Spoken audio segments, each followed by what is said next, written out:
네, 한정원 캐스터와 함께 오늘 시장 이슈 살펴보겠습니다. 어서 오십시오. 네, 안녕하세요. 오늘은 어떤 이슈입니까? 네, 지난 한 해 동안 정말 애를 많이 태웠던 네이버와 카카오 가져와 봤는데요. 국민주에서 국민 배신주로 명칭이 바뀔 정도로 주가가 많이 빠졌습니다. 그런데 이번 주에 좀 상승이 나오면서 올해는 좀 반등해 줄 수 있을지 기대감이 커지고 있는데요. 다만 증권가에서는 아직 경계를 늦춰서는 안 된다고 조언하고 있습니다. 자세한 내용들 살펴보도록 하겠습니다. 네, 아무래도 금리 인상기에는 이런 성장주들이 약세를 보이는 게 보통인데요. 그동안 플랫폼주가 많이 빠지면서 시총도 많이 내려갔죠. 네, 맞습니다. 말씀해주신 대로 네이버와 카카오는 대표적인 성장주로 꼽히죠.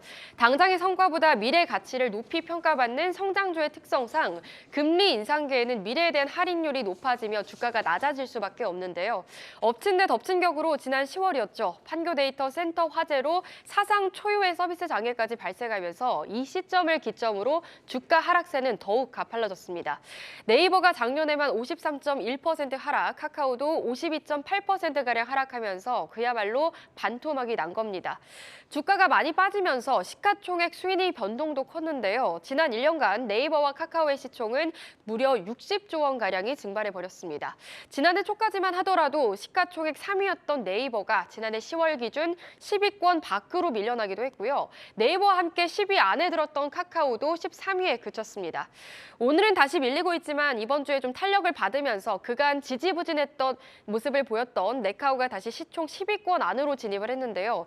이번 주 월요일부터 어제 종가까지의 등락률을 살펴보시면요. 새해 들어서 네카오의 주가는 반등을 기대하기에 괜찮은 수준의 상승이었습니다.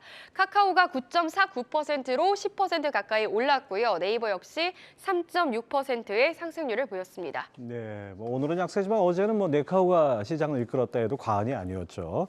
중국의 빅테크 규제 완화도 호재가 될 수 있다고요? 네, 맞습니다. 중국이 알리바바의 핀테크 계열사인 엔트그룹의 기업 공개를 허가했는데요. 이 소식에 현재 시간으로 4일 미국 증시에 상장한 중국 IT 기업들의 주가가 급등했습니다. 엔트그룹의 모기업인 알리바바는 12.98%가량 상승한 103.92달러로 마감을 했는데요. 지난해 6월 이후 하루 최대 상승폭이고요. 주식 거래량도 최근 3개월 평균치의 3배 이상 육박했다고 합니다.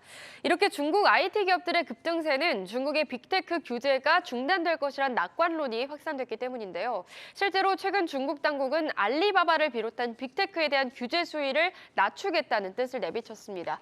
이런 중국 정부의 빅테크 규제 완화 기대 심리가 지속되면서 빅테크주 전반적인 투심 개선 요인이 유입되고 있는 겁니다. 예, 낙폭이 크고 또 중국발 호재 가능성 이런 것 때문에 네카오 기대 관심도 커지는 것 같은데요.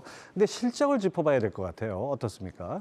네, 실적 전망도 나쁘지 않습니다. FN 가이드에 따르면 네이버의 올해 영업이익 전망치는 1조 4,642억 원 수준으로 지난해보다 10.42%가량 증가할 것으로 기대되고 있고요. 카카오 역시 지난해 6,199억 원보다 30.6% 많은 8,098억 원의 영업이익을 시현할 것으로 전망되고 있습니다. 특히 이번 4분기 실적에서는 네이버가 컨센서스에 부합하는 실적을 내놓을 것으로 추정되고 있는데요. 네이버와 카카오 모두 이번 4분기가 저점일 것이란 분석이 나오는 만큼 올해 하반기에 주목해볼 필요가 있어 보입니다. 네, 지난해 내내 약세로 개인 투자자들 좀 마음 졸이신 분들 많을 것 같은데요. 이번 주 상승이 일시적일지 아니면 추세적일지 증권가에서는 어떻게 보고 있습니까? 네, 이번 주에 반등을 하니까 개인 투자자분들 중에는 저점 매수 관점에서 담고 싶으신 분들이 많으실 텐데요. 증권가에서는 아직 인터넷 업종에 신중하게 접근해야 한다라는 목소리가 더 큰 상황입니다. 먼저 네이버 같은 경우에는 지난해 인수한 북미 최대 중고 패션 플랫폼이죠. 포시마크에 대한 비용 부담이 확대된 상황이고 카카오 역시 데이터 센터 화재 그림자에서 벗어나지 못한 상태이기 때문인데요. 증권사별 의견을 살펴보면 먼저 삼성증권에서는 이 포시마크 개선에 따라 성장 여부가 결정될 것이다 라고 말을 하고 있습니다. 현재 포시마크는 분기당 300억 원 이상의 영업 적자를 내고 있는데요. 이 포시마크의 수익성이 개선되는 속도에 따라 2024년 이후 네이버의 이익 성장 여부가 결정될 것이다 이렇게 전망을 하고 있고요. 유한타증권에서는 카카오 데이터 센터로 인한 매출 손실에 주목을 해야 한다라고 말을 하고 있습니다. 약 400억 원의 재무적 영향이 있을 것으로 보이는데 서버 이원화 강제 여부와 또 무료 사용자 보상 등이 불확실한 요소로 남아있다라고 있다라고 덧붙였습니다.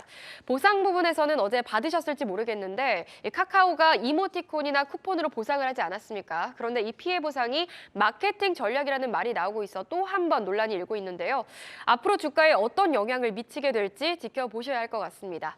또 미국 연준이 2024년까지 금리 인하가 없을 것이라고 시사를 했죠. 지난해 약세에 따른 저가 매수세가 유입된다고 해도 이 성장주에 대한 기대감이 커지지 않는 한 주가 상승은 한계가 있을 수밖에 없다는 건데요. 이 신한투자증권에서는 성장에 대한 눈높이가 낮아지는 만큼 인터넷 업종이 올해도 어려울 것이라고 내다봤습니다. 하지만 일각에서는 이미 이들 종목의 가격이 하락할 대로 하락한 만큼 매수세 유입을 기대해 볼 만하다는 평가도 나오고 있습니다. NH투자증권에서는 악재가 완화하는 구간이라면서 긍정적인 접근이 필요하다라고 말을 하고 있는데요. 네이버와 카카오 이 두 기업의 전망에 대한 의견은 다소 엇갈리는 모습입니다. 투자하실 때 참고하실 필요가 있어 보입니다. 또 오늘 네이버와 카카오의 주가는 변동성이 큰 모습인데요. 주가 흐름 짚어볼까요? 네이버와 카카오 장중 상승 전환도 시도를 했지만 현재는 모두 파란불을 켜내고 있습니다. 네이버는 0.5%가량 하락하고 있고요. 카카오 역시 0.6%의 하락세 이어지고 있습니다. 네, 한지원 캐스터 잘 들었습니다.